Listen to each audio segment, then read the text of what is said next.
신약성경 고린도전서 10장 14절에서 11장 1절까지의 말씀 우리 한 목소리로 함께 봉독하겠습니다. 그런즉 내 사랑하는 자들아 우상 숭배하는 일을 피하라. 나는 지혜 있는 자들에게 말함과 같이 하노니 너희는 내가 이르는 말을 스스로 판단하라. 우리가 축복하는 바 축복의 잔은 그리스도의 피에 참여함이 아니며 우리가 떼는 떡은 그리스도의 몸에 참여함이 아니냐. 떡이 하나요 많은 우리가 한 몸이니 이는 우리가 다 한 떡에 참여함이라. 육신을 따라 난 이스라엘을 보라. 제물을 먹는 자들이 제단에 참여하는 자들이 아니냐. 그런즉 내가 무엇을 말하느냐. 우상의 제물은 무엇이며 우상은 무엇이냐. 무릇 이방인이 제사하는 것은 귀신에게 하는 것이요 하나님께 제사하는 것이 아니니 나는 너희가 귀신과 교제하는 자가 되기를 원하지 아니하노라. 너희가 주의 잔과 귀신의 잔을 겸하여 마시지 못하고 주의 식탁과 귀신의 식탁에 겸하여 참여하지 못하리라. 그러면 우리가 주를 노여워하시게 하겠느냐. 우리가 주보다 강한 자냐.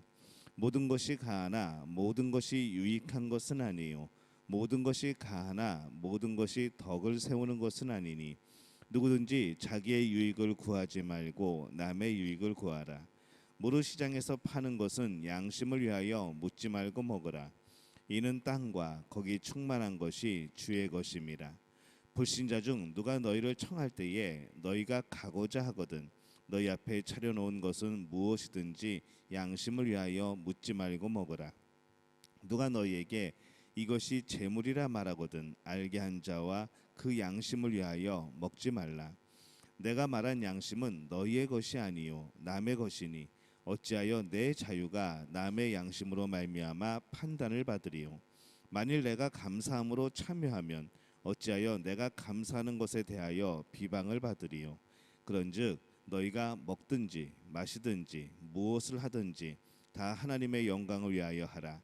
유대인에게나 헬라인에게나 하나님의 교회나 거치는 자가 되지 말고 나와 같이 모든 일에 모든 사람을 기쁘게 하여 자신의 유익을 구하지 아니하고 많은 사람의 유익을 구하여 그들로 구원을 받게 하라. 내가 그리스도를 본받는 자가 된 것 같이 너희는 나를 본받는 자가 되라. 아멘. 할렐루야. 하나님의 은혜가 오늘 새벽에 하루의 첫 시간을 주 앞에 드리는 믿음의 가족들에게 함께 하시기를 예수님의 이름으로 축원합니다. 오늘 말씀은 이 우상에게 드려진 음식을 먹어야 하는지에 대한 질문에 그런 대답의 이제 마지막 부분이 되어집니다. 바울은 고린도 교인들이 이방 신전 만찬에 참여하는 것을 금지하고 마지막으로 그 결정적인 이유를 이렇게 말하고 있습니다. 14절에 보면은 그런즉 내 사랑하는 자들아 우상 숭배하는 일을 피하라 이렇게 말씀을 합니다. 이방 신전 만찬에 참여하는 것을 우상 숭배와 연결하는 것이죠. 이방 신전 만찬에 참여할 때에 사실 그들의 신전과 신이라는 것은 사실 아무것도 아니지만은 다른 한편으로는 그것이 악한 영의 그런 모든 계획과 모든 과정입니다. 악한 영역에 대한 일인 것이죠. 거기에는 분명히 사탄이 개입이 되어 있습니다. 그렇기 때문에 그것은 우상 숭배가 되어지는 것이죠. 이방 신전 만찬에 참여하는 것이 우상 숭배이며 어떤 면에서는 참 우리의 영적으로 심각한 문제라는 것을 말하기 위해서 그것을 이 바울은 성만찬하고 비교하여서 설명을 합니다.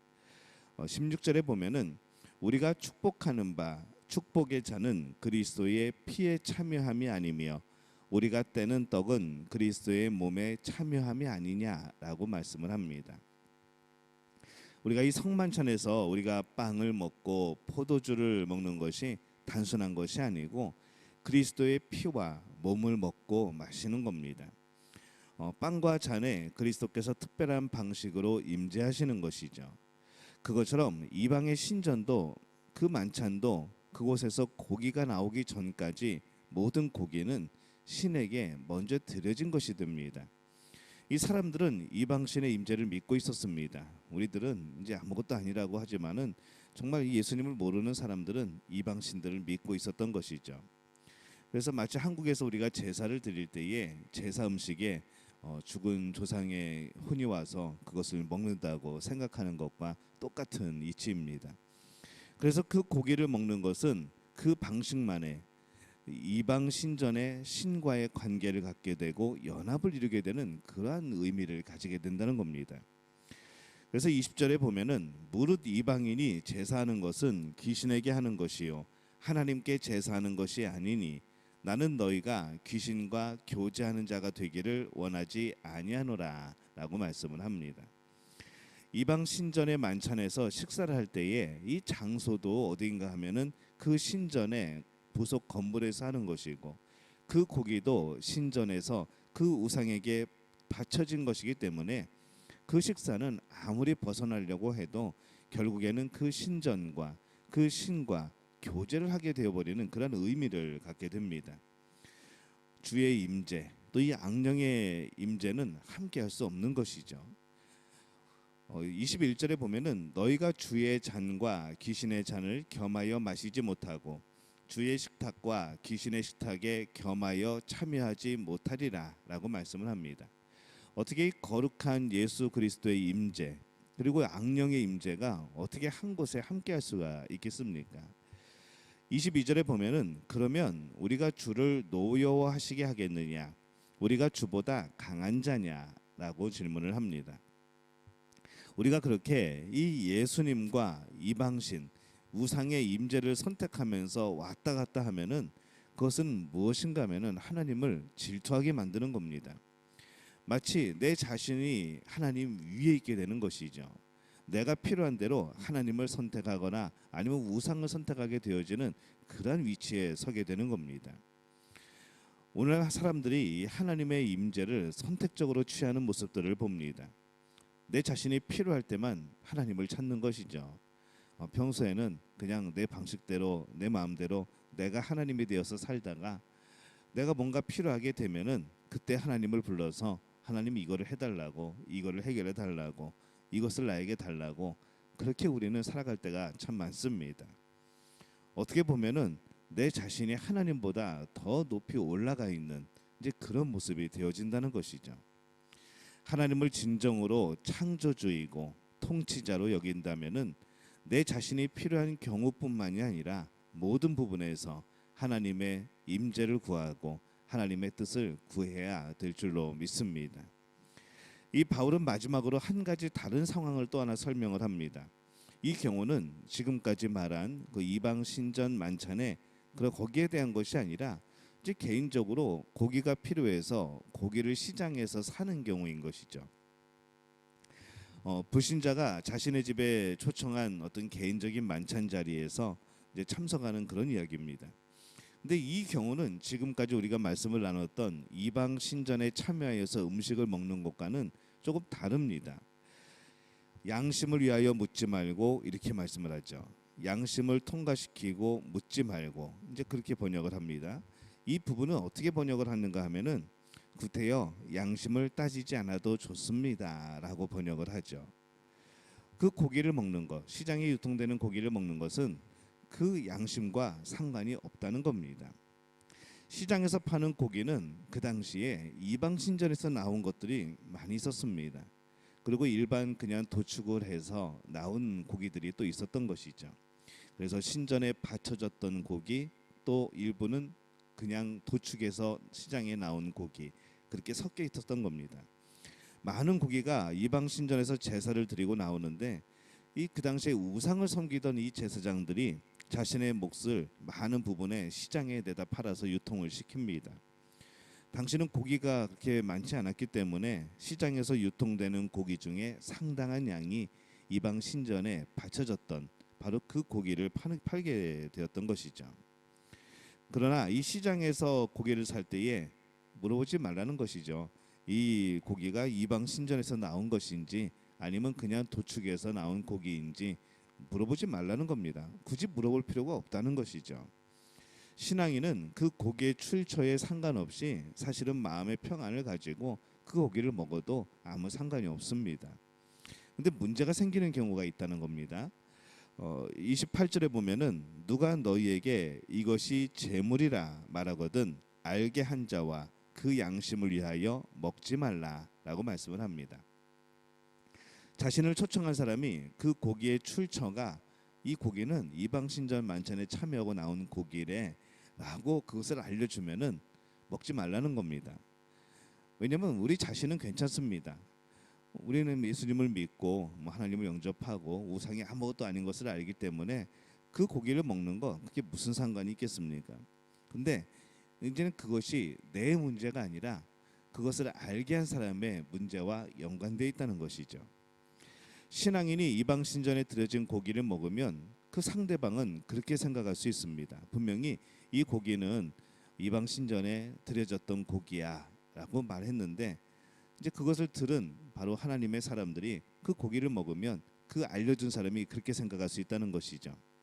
마치 신앙인이 이방신을 인정하거나 그 우상에게 복을 구하거나 그런 고기에 대한 욕심 때문에 자신의 믿음을 저버리는 것처럼 보이게 되는 그런 오해를 살 수 있다는 겁니다.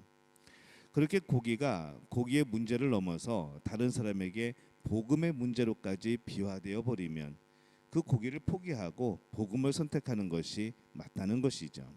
나는 괜찮지만 그 상대방을 위하여서 또 그렇게 절제하는 겁니다. 조금 억울할 수도 있죠. 나는 괜찮은데, 나는 그거 먹어도 아무 상관없는데 그게 무슨 의미가 있는데 라며 말할 수 있지만은, 그러나 우리는 우리의 양심이나 자유를 위해 사는 사람들이 아닙니다. 31절에 보면은 그런즉 너희가 먹든지 마시든지 무엇을 하든지 다 하나님의 영광을 위하여 하라라고 말씀을 합니다. 우리의 삶의 목적은 하나님께 영광이라는 것이죠. 한 사람을 구원하고자 하시는 하나님의 뜻을 이루기 위해서 우리는 한 사람의 마음도 충분히 고려하며 살아가야 된다는 겁니다. 우리는 자신도 모르게 우상 숭배에 참여하고 있을 수도 있습니다.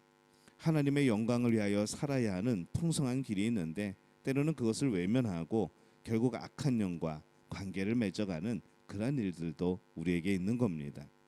그렇기 때문에 우리는 늘 깨어 있어야 하는 것이죠. 깨어 있지 못하면 내가 지금 하나님의 영광을 위해 살아가는지, 아니면 나를 포함한 어떤 나를 우상시하고 또 다른 우상을 위하여서 살아가는지, 내 욕망이라는 그런 우상을 섬기며 살아가는 그런 행동이며 그런 길인지 우리는 분명히 구별을 해야 된다는 것이죠. 우상 숭배까지는 아니어도 또 그것으로 인하여서 남을 실족해 하는 그런 일들이 벌어진다는 겁니다. 내가 우상이 되어지고 또 내 생각과 내 판단과 내 경험이 우상이 되어지면은 결국 그것은 다른 사람에게 상처를 주게 됩니다. 하나님의 은혜가 아닌 것이죠.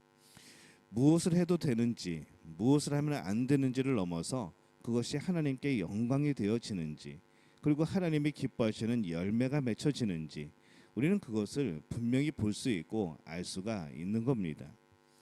근데 그것을 우리가 생각지 못하고 눈이 가려워져서 그것을 발견하지 못하고 여전히 우상을 섬기며 하나님을 섬기고 있다고 착각하는 그런 경우들이 참 많은 겁니다. 하나님의 영광이라는 풍성한 길이 우리 앞에 있습니다. 어리석은 것에 마음 뺏기지 않고, 엉뚱한 것에 머리 조아리지 않고, 엉뚱한 소리에 우리의 마음 내어주지 않고, 우리가 마음을 들이고 마음에 새기고 우리가 늘 붙들고 살아가야 되는 것은 하나님의 말씀입니다. 우리의 삶의 목적은 하나님께 영광입니다. 이 일에 우리가 흔들리지 않는 굳건한 믿음을 지켜나가는 그런 믿음의 가족들이 되어지시기를 예수님의 이름으로 축원합니다.